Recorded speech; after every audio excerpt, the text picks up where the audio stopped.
Captain Do-hyun stared at the vast emptiness of space through the viewing window of the research vessel Harmony's Edge, and felt both wonder and unease creep through his thoughts as the ship moved deeper into uncharted territory beyond the Helix, nebula where no human had ever traveled before, and the silence of the void seemed to press against the hull like a living thing waiting to swallow them whole. The bridge hummed with quiet activity as his crew worked at their stations, and Do-hyun watched them with pride, knowing that each person here represented the best of humanity's drive to explore and understand the universe, even when that universe seemed determined to keep its secrets hidden from their curious minds. Sujin looked up from her communications console with excitement dancing in her eyes as she called out that she was picking up something unusual on the deep space frequencies, and her fingers moved across the controls with practiced ease, while waves of data flowed across her screens in patterns that made Do-hyun's head spin just watching them. "Captain, there is a signal coming from multiple directions at once, and it is not like anything we have seen before because it seems to be broadcasting on frequencies that should be impossible to maintain across such vast distances. Yet here it is reaching us clear as if someone was standing right next to us and speaking directly into our ears." Tae-ho, the ship's linguist, practically jumped from his chair and rushed to Sujin's station with the kind of enthusiasm that only came from discovering something that might rewrite everything they thought they knew about communication in space, and Do-hyun watched as the two experts bent over the console together, while streams of mathematical symbols filled the display. "This is incredible, Captain, because the signal appears to be using a universal mathematical language that any intelligent species should be able to understand, regardless of their biological or technological development, and whoever sent this message wanted to make absolutely certain that every spacefaring civilization in this part of the galaxy would receive and comprehend their warning." Dr. Yunbi joined them at the communications station, and her scientific mind immediately began analyzing the implications of what they were seeing, while Do-hyun felt a chill run down his spine at the word warning, because nothing good ever came from warnings broadcast across entire star systems. The mathematical sequences continued to flow across the screens in complex patterns that slowly began to resolve into something resembling a map of local space, with markers indicating star systems and travel routes that the humans had never seen before, but which seemed to show a comprehensive understanding of galactic civilization that made Earth's knowledge look primitive by comparison. Tae-ho worked frantically to decode the message, while sweat beaded on his forehead and his hands moved across the translation algorithms with desperate speed, as if he sensed that time was running short, and every moment of delay might cost lives somewhere in the darkness between the stars. "Captain, I am getting partial translations now, and this message is definitely a warning telling all spacefaring species to evacuate immediately from a massive sector of space, because something called the Void Devourers has awakened after countless years of sleep, and they are moving through inhabited systems, consuming everything in their path." The bridge fell silent except for the steady hum of the ship's engines, and Do-hyun felt his crew's eyes turn toward him as they waited for his response to news that challenged everything they thought they knew about safety in the galaxy, and the idea that space was vast enough for different species to avoid each other's problems. Dr. Yunbi studied the star charts that accompanied the warning message, and her face grew pale as she realized the scope of what they were seeing, because the evacuation zone covered hundreds of star systems, including several that Earth had been planning to explore in the coming decades. "Captain, there is something strange about this warning because it lists the coordinates of every known spacefaring civilization in this sector and provides specific evacuation routes for each species. But Earth is not mentioned anywhere in the message, as if whoever sent this warning does not know we exist or does not consider us worth saving." Sujin enhanced the signal strength and pulled in additional data streams that revealed the true extent of the galactic community, and Do-hyun realized with growing amazement that dozens of intelligent species shared this part of the universe while humans had spent centuries believing they were alone among the stars. The warning message included detailed information about each species and their technological capabilities, along with customized evacuation plans that took into account everything from their faster-than-light travel methods to their biological requirements for survival during long journeys through space. Tae-ho continued his translation work and discovered that the message referred to the Void devourers as an ancient enemy that had been defeated once before by a coalition of species working together. But something had awakened them from their dormant state, and now they were moving again with hunger that could not be satisfied. Kiaozak. Message indicates that the devourers consume all biological matter they encounter and use it to fuel their expansion across the galaxy. And once they begin feeding in a system, nothing can stop them from stripping every world bare of life before moving on to the next target. Dr. Yunbi pulled up Earth's location on the galactic map and confirmed what they all suspected, which was that their homeworld lay directly in the path of the approaching threat. But the warning message treated human space as if it was empty void with no intelligent life worth preserving. Du Hyun realized that humanity faced a terrible choice between trying to warn Earth about a threat that might not reach them for years or decades, and accepting that the galactic community had essentially written off their entire species as too primitive or insignificant to matter in the larger struggle for survival. The communication system crackled with additional signals as the warning message repeated itself across multiple frequencies and languages while more data arrived, showing the current positions of the fleeing alien fleets and the estimated arrival time of the void devourers in various star systems. Su Jin detected movement on the long-range sensors, and her voice carried a note of fear as she reported massive energy signatures approaching from the direction indicated in the warning message, and the readings showed objects moving at incredible speeds that no human technology could match. Captain, these energy signatures are unlike anything in our databases, and they appear to be getting stronger as they approach, which suggests that whatever the void devourers are, they grow more powerful as they consume more systems, and the mathematical models indicate they will reach the outer human colonies within months, not years. Taeho finished his translation of the final portion of the warning message, and his face went white as he read the last lines, which contained a chilling description of what happened to species that tried to fight the devourers instead of fleeing, because their technology and biological matter only made the enemy stronger. Dr. Yunbi began calculating possible escape routes for human civilization, but quickly realized that Earth's limited faster-than-light technology would make evacuation impossible for more than a tiny fraction of the population, and even their most advanced ships would be too slow to outrun an enemy that could cross star systems. In weeks, Du Hyun made the decision that would define humanity's response to the greatest threat they had ever faced, and ordered Su Jin to begin transmitting an emergency message to Earth, while he prepared to turn the Harmony's edge around and race home with news that would change everything.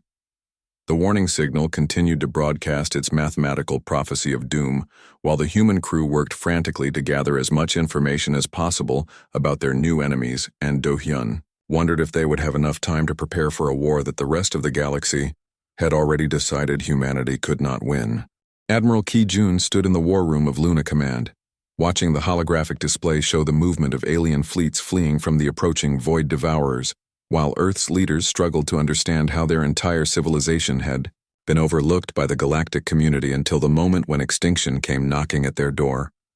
The emergency council session had been running for 18 hours straight, as government officials and military leaders tried to process the information brought back by Captain Do Hyun's crew and the reality that humanity was facing an enemy that had already defeated civilizations with technology far beyond anything Earth could produce. Engineer Min Ho worked at his station surrounded by alien technology, salvaged from abandoned outposts that the fleeing species had left behind in their rush to escape. And his analysis revealed that even the most advanced human weapons would be useless against an enemy that could absorb and redirect energy attacks back at their attackers. Admiral, the retreating fleets are moving so fast that they are abandoning entire populations on frontier worlds, and according to these communication intercepts, they consider anyone left behind to be acceptable losses in the greater struggle for species survival. The main display showed dozens of human colonies scattered across local space, and Ki-jun realized with growing horror that many of these settlements contained families who had spent generations building new lives among the stars only to discover that they were now considered expendable by neighbors they never knew existed. Pilot Haiwan returned from her reconnaissance mission with data that confirmed their worst fears. Because the abandoned worlds she had surveyed showed clear signs of recent evacuation, But the fleeing aliens had left behind not only humans, but also members of their own species, who were deemed too old or too weak to survive the journey to safety. The crystalline Talaxians left behind an entire mining colony on Kepler 186f, and when I tried to contact them, they said they had received orders to remain and serve as an early warning system for the approaching devourers, which means they expect these people to die and report back about how the enemy operates. Dr. Unbi analyzed the biological samples that Hayawan had collected from the abandoned worlds and discovered traces of technology that was beyond human understanding, but had been discarded as worthless by species fleeing for their lives and leaving behind anything that might slow their escape. The refugee camps on Luna were filling with survivors from the outer colonies, as word spread about the approaching threat, and Kijun watched families say goodbye to relatives who chose to stay behind and defend their homes, rather than abandon everything they had built among the stars. Captain Du Hyun brought his ship back to Earth orbit with a group of alien refugees who had agreed to share information about the Void Devourers in exchange for passage to safety, and their leader was a Talaxian named Rixtel, who spoke through a translation device that turned his crystalline chimes into human speech. Your species was not included in the warning, because the Galactic Council determined that humans lacked the technology necessary to contribute meaningfully to the defense against the Devourers, and including you in the evacuation plans would only slow down species that have a chance of survival. The translated words hit the assembled human leaders like physical blows, and Kijun felt anger burning in his chest as he realized that their entire civilization had been written off as a footnote in someone else's war without being given the chance to prove what they could accomplish when their backs were against the wall.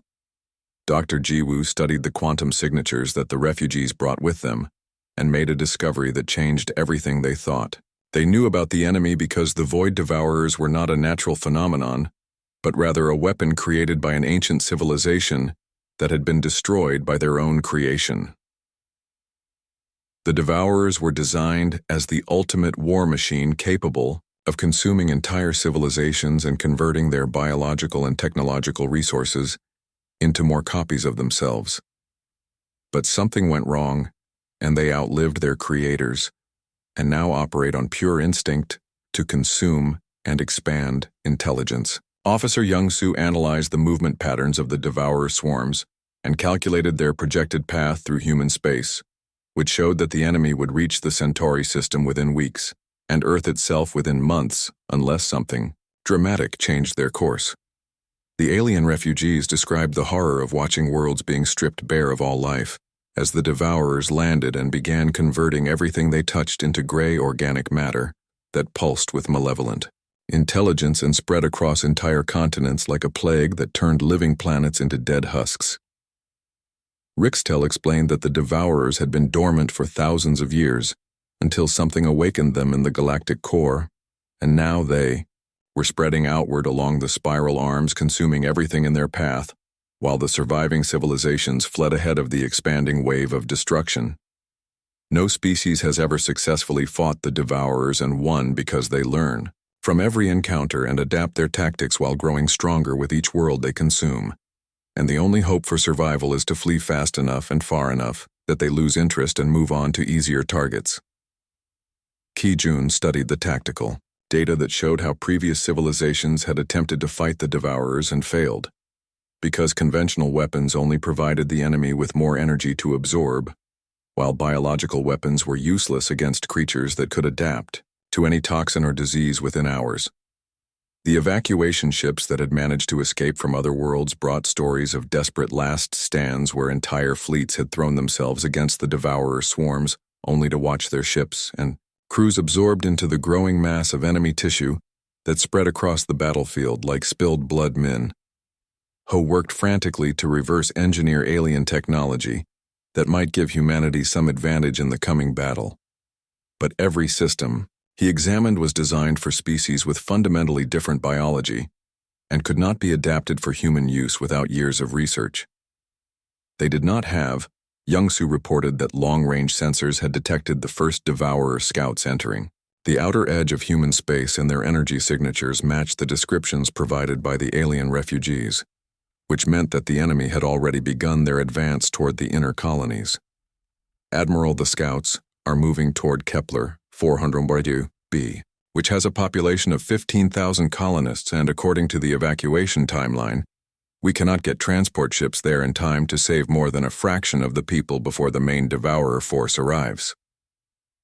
The war room fell silent as the implications of that statement sank in,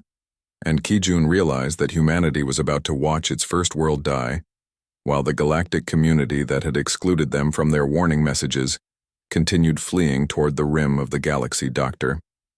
Yunbi suggested that they could use the colony's communication array to observe the Devourer attack and gather intelligence about enemy tactics that might help defend other worlds.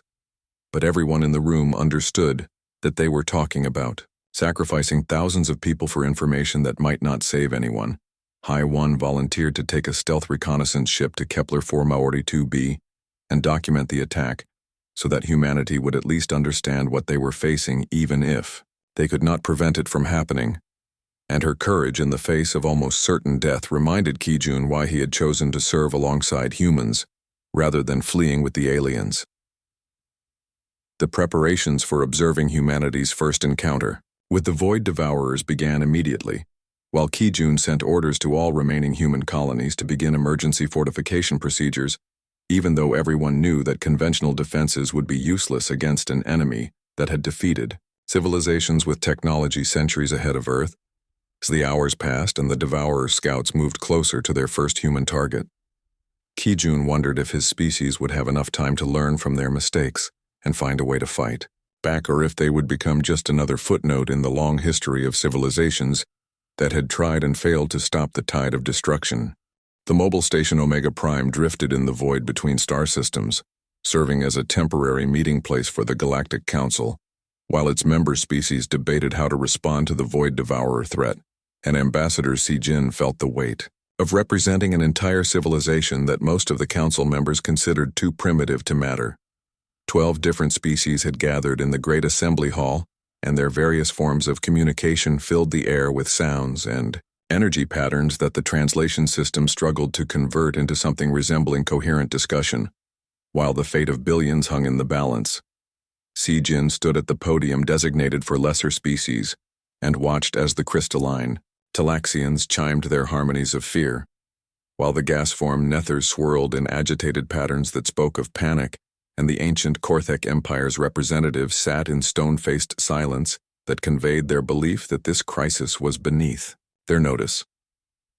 Honored council members, humanity requests assistance in defending our colonies from the approaching Void Devourers because our settlements lie directly in their path and our people have nowhere to flee even if we possess the technology to evacuate entire worlds in the time remaining.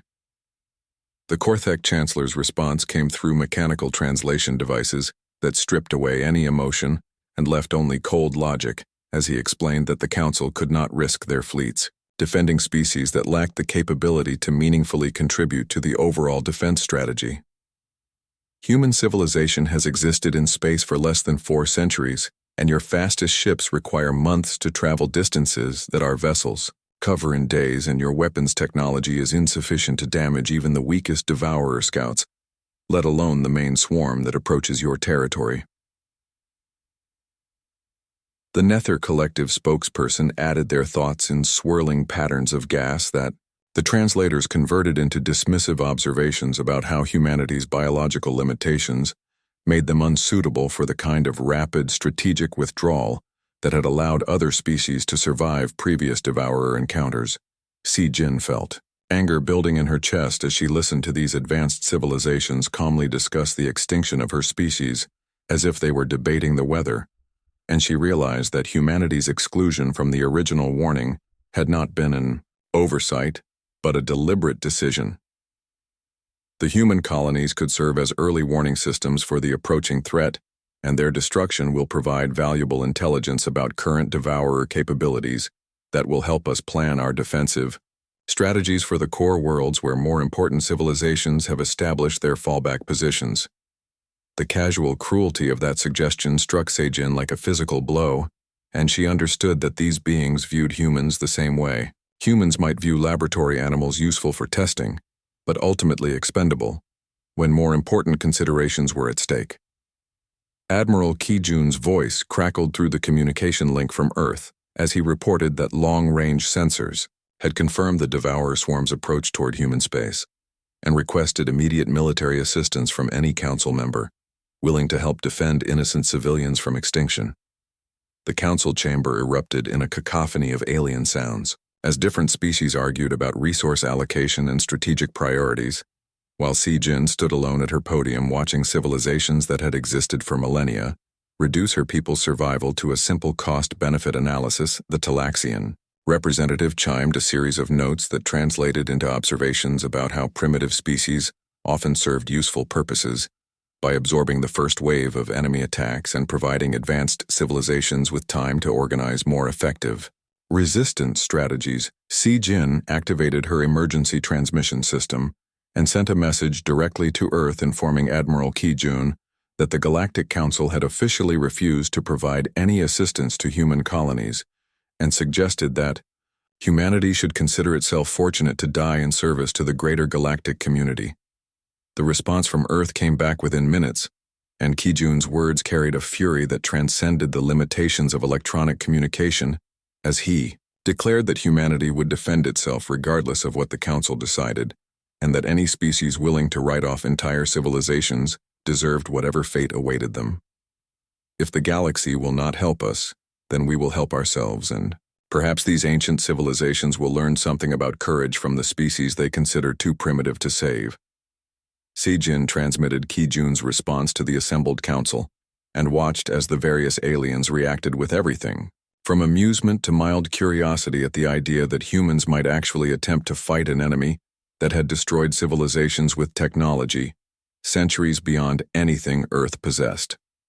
Commander Sungmin's report arrived from the Sol system, describing the desperate preparations underway as humanity converted mining ships and exploration vessels into improvised warships, while knowing that their makeshift fleet would be hopelessly outmatched against an enemy that absorbed conventional weapons and grew stronger with each victory. The human defense fleet consisted of everything that could carry weapons and life support through space,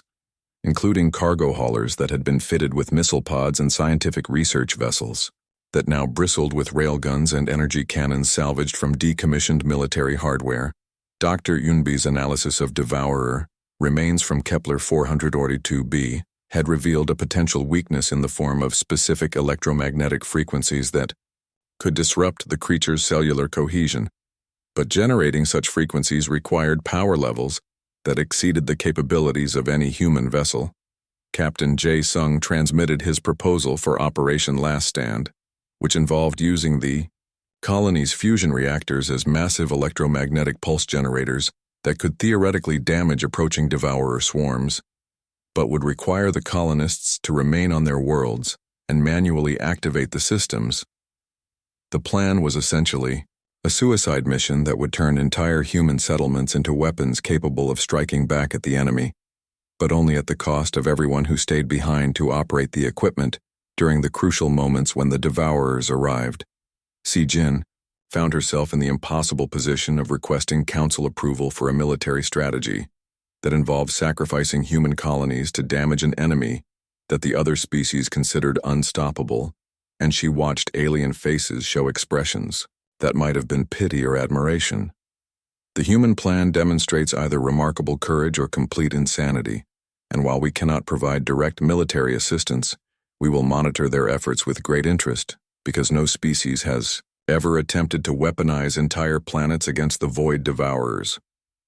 The Korthek Chancellor observed that humanity's willingness to sacrifice their own colonies might provide valuable data about devourer vulnerabilities that could benefit future defensive operations, and suggested that the Council should at least record the results for analysis. Governor Mi Young's transmission from the Centauri system confirmed that the colonists had voted to implement the Last Stand protocol and were beginning the dangerous process of converting their fusion power grid into a weapon that might destroy both the enemy and themselves. We know the odds, and we know what this choice means, but humanity has never surrendered to extinction, and we will not start now even if the rest of the galaxy has already written our obituary. The council session ended with a formal declaration that humanity's resistance efforts would be observed and recorded, but that no member species would risk their own resources defending a civilization that the Devourers would consume regardless of any intervention. Sijin transmitted the final council decision to Earth and included her own message expressing pride in belonging to a species that chose to fight, rather than flee even when facing impossible odds and certain death. The communication ended with Admiral Kijun's promise that humanity would prove the Council wrong about their capabilities, and that the galaxy would remember the day when the Eon species everyone underestimated showed them what real courage looked like in the face of extinction. Governor Mi Young stood on the observation deck of New Busan's administrative center, watching the final evacuation shuttles disappear into the star-filled darkness, while 30,000 volunteers remained behind to transform their home into humanity's first weapon against the Void Devourers, and the weight of their sacrifice pressed against her heart like a stone. The Centauri system hummed with desperate activity as engineers worked around the clock to convert the colony's fusion reactors into an electromagnetic pulse generator, powerful enough to disrupt the cellular cohesion of approaching enemy forces, and every person who stayed knew they were volunteering for a mission that offered no hope of survival. Communications Specialist Hyunwoo coordinated the defense preparations from the central command bunker, while streams of data flowed between the colony's scattered installations and the human defense fleet that was positioning itself throughout the system like seeds of defiance scattered across the void. Governor, the long-range sensors are detecting massive bioship formations approaching from the direction of Kepler 442b, and their energy signatures match the descriptions provided by the alien refugees, which means the main Devourer swarm will reach us within hours. The bioships appeared on the tactical displays as dark masses that seemed to absorb light and space around them, while they moved through the void with a fluid grace that spoke of living intelligence rather than mechanical construction, and their sheer size dwarfed anything in the human fleet.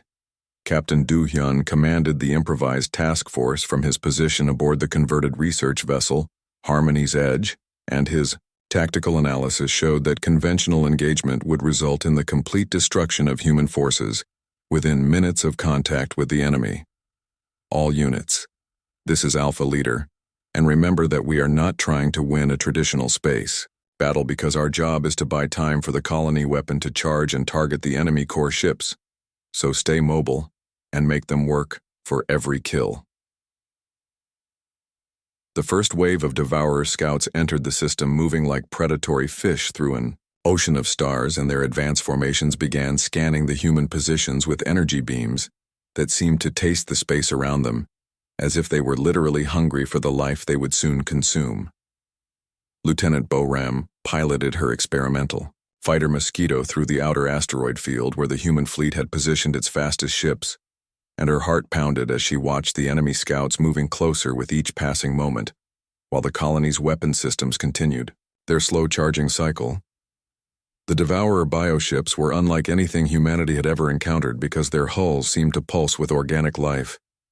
and their weapon systems grew from their bodies like tumors of crystallized hatred that could reshape themselves to counter any defensive strategy. Mosquito Leader,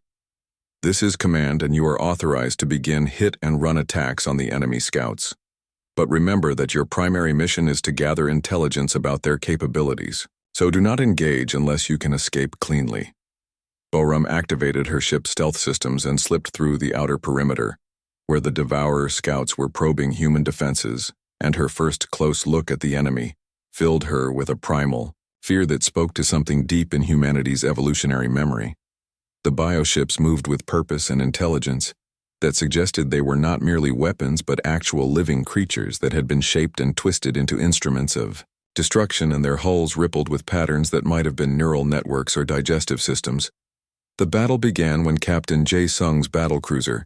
Indomitable, opened fire on the lead scout formation, and the human weapons struck their targets with precision that would have destroyed any conventional enemy. But the Devourer ships simply absorbed the energy and continued their advance. All units be advised that kinetic weapons appear to cause temporary damage to enemy hulls, but energy weapons are being absorbed and redirected back at our positions, so switch to projectile armaments and avoid using directed energy systems.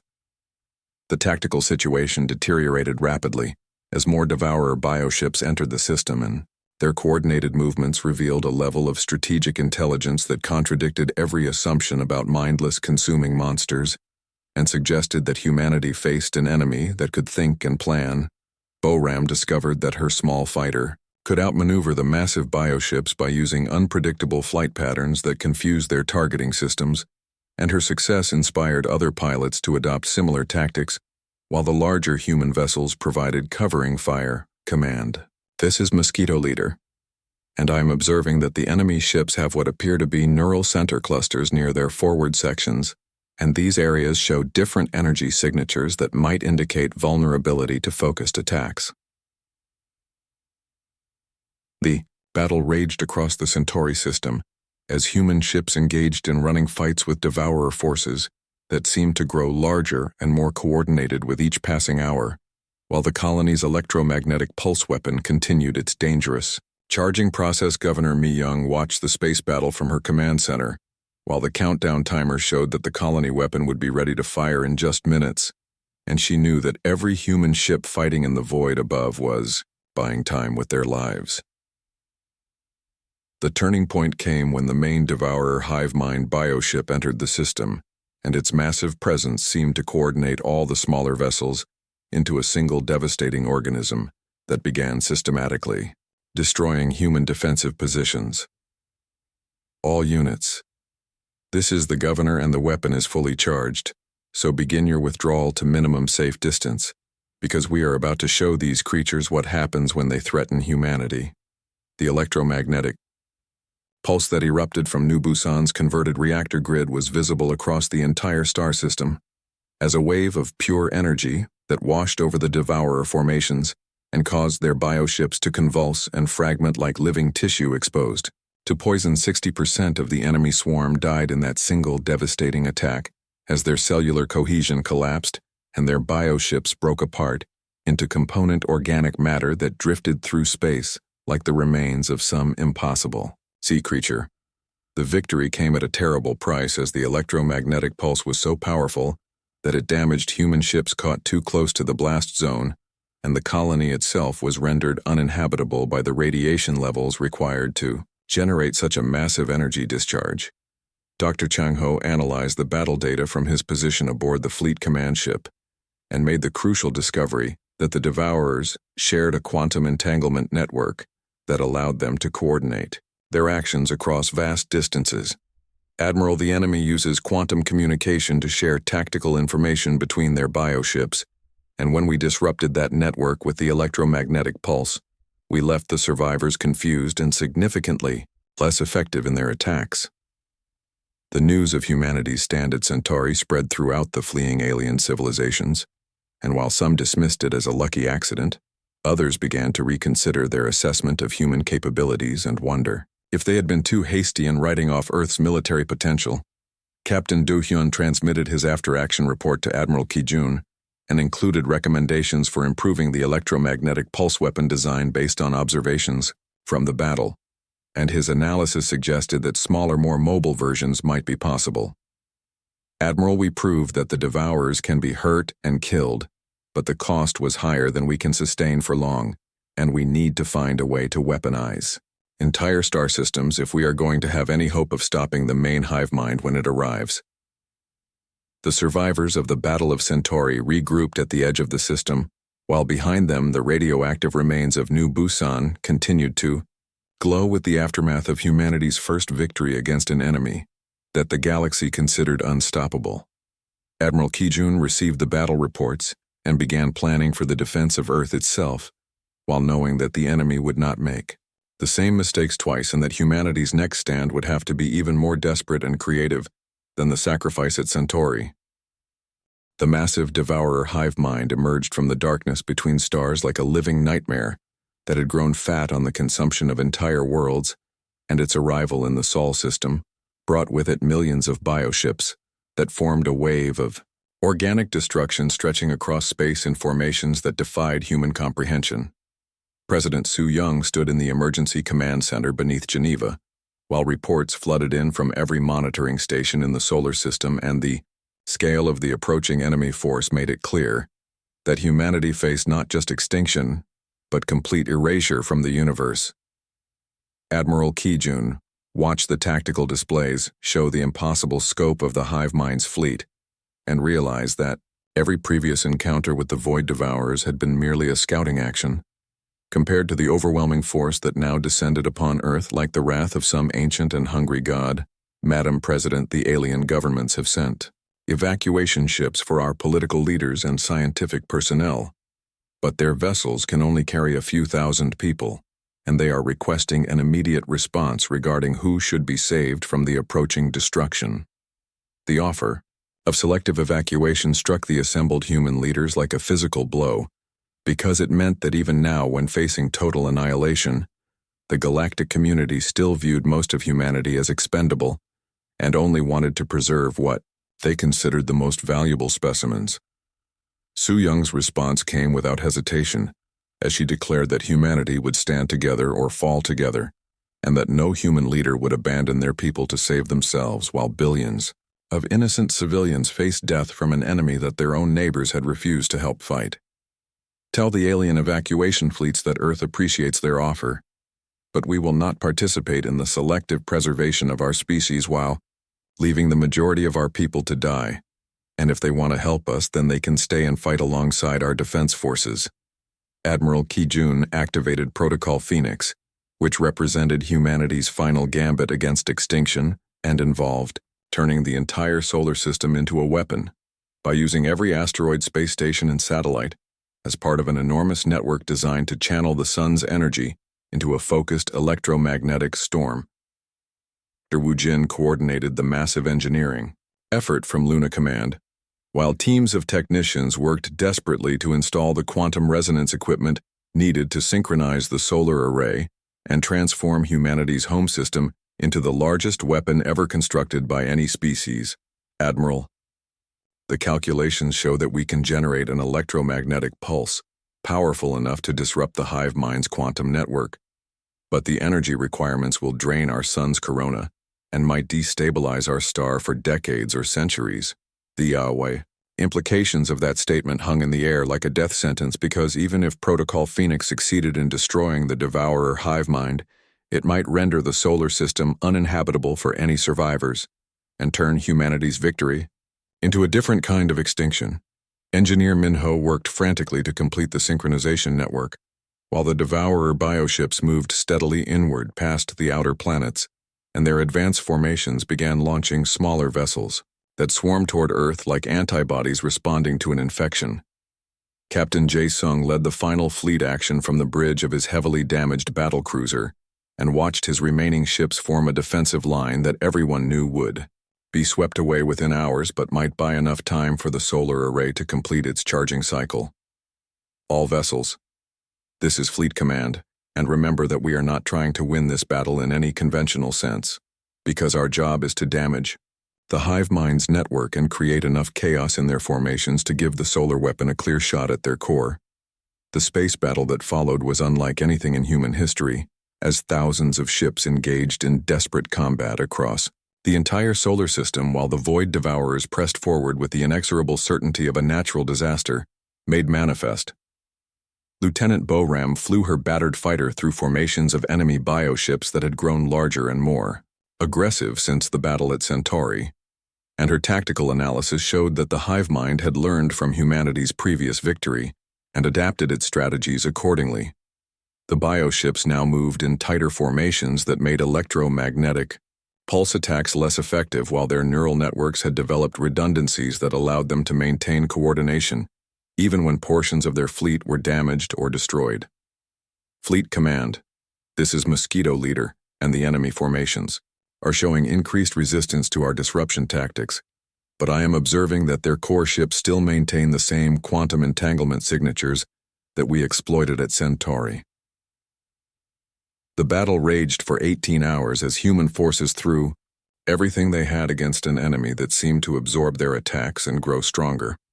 while the solar array continued its dangerous charging process in space around Earth filled with the debris of destroyed vessels. Dr. Wu Jin reported that the solar weapon was approaching full charge,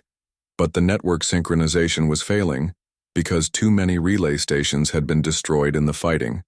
and without perfect coordination, The electromagnetic pulse would dissipate harmlessly. Into space technician Yun-Su volunteered for a suicide mission to Mercury Station, where she could manually activate the solar array, but reaching the innermost planet would require flying through the heart of the Devourer fleet and surviving long enough to complete the activation sequence. Command, this is Mercury Station, and I have reached the manual control center, but the bioships are closing on my position, and I estimate that I have less than 10 minutes before they break through the station's defenses.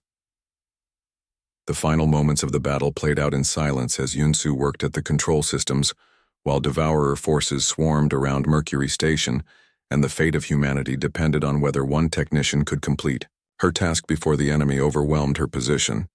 The solar array activated with a burst of energy that turned the sun itself into a weapon, as electromagnetic radiation cascaded outward in precisely tuned frequencies that struck the hive mind's quantum network like a hammer blow designed by gods. The feedback pulse that resulted from the network's collapse traveled instantaneously through quantum space to every Devourer bioship in the galaxy and destroyed not just the fleet attacking Earth but every swarm that had been consuming worlds across dozens of star systems. The aftermath of humanity's victory was profound and immediate, as alien governments that had fled the Devourer threat found themselves facing empty space where enemy fleets had been moments before, and the realization that a species they had dismissed as primitive had saved galactic civilization. The Talaxian Assembly transmitted formal apologies for their treatment of humanity, while the Korthek Empire requested immediate military alliance talks, and species that had never heard of Earth suddenly wanted to learn everything about human tactical doctrine and strategic thinking. Captain Do-hyun, now promoted to admiral, stood before the reformed Galactic Council and delivered humanity's response to their previous abandonment, with words that would be remembered for generations as the moment when Earth claimed its place among the stars. You may not have warned us about the Devourers, and you certainly did not help us fight them, but some of your people stayed to witness our struggle, and that gives us hope that we can build something better together than any of us could accomplish alone. Ambassador Se-jin found herself addressing a very different council than the one that had dismissed human pleas for assistance, because the member species now understood that they owed their survival to the courage and ingenuity of a civilization they had written off as too primitive to matter. The new Galactic Defense Force established its headquarters in Earth orbit under human command, because every species recognized that humanity's tactical innovations and willingness to sacrifice for others made them the natural leaders of any future defense against existential threats. 5 years after the Battle of Sol, the human protocol had become standard procedure throughout the galaxy, as civilizations learned to fight together using human tactics rather than fleeing in panic when faced with overwhelming odds. Young officers from dozens of species trained at the Human War College on Luna, where they studied the battles that had saved galactic civilization and learned that sometimes the greatest victories came from the most unlikely sources. Admiral Do-hyun often stood in his office overlooking Earth and reflected on how a species that had been excluded from a simple warning message had ended up teaching the galaxy that courage and determination could triumph over any enemy, no matter how impossible the odds appeared. The dangerous signal had never been meant for humans, but humanity's response had proven that sometimes the most important messages were the ones that certain people never received, because those people had to write their own endings to stories that others had given up on. The galaxy was safer now because one stubborn species had refused to accept extinction quietly, and their example had shown every civilization that survival was not about having the best technology or the most ancient wisdom, but about standing together when everything seemed lost.